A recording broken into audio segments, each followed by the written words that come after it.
Lamentablemente, madre hispana con sus 2 hijas, fueron deportadas en menos de 24 horas en Colorado.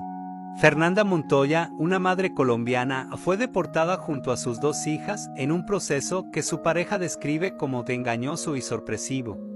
Todo comenzó con una llamada de la agencia de monitoreo del ICE, donde le pidieron que acudiera a una cita para un supuesto cambio de grillete electrónico.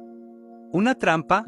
Al recibir la llamada, también le solicitaron que llevara a sus hijas, lo que le pareció extraño. Fernanda preguntó si sería deportada, pero le aseguraron que no.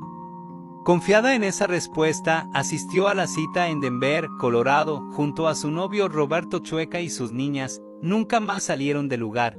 Posteriormente, se supo que fueron trasladadas a Luisiana y deportadas a Colombia en un avión de la Fuerza Armada Colombiana. Todo ocurrió en menos de un día.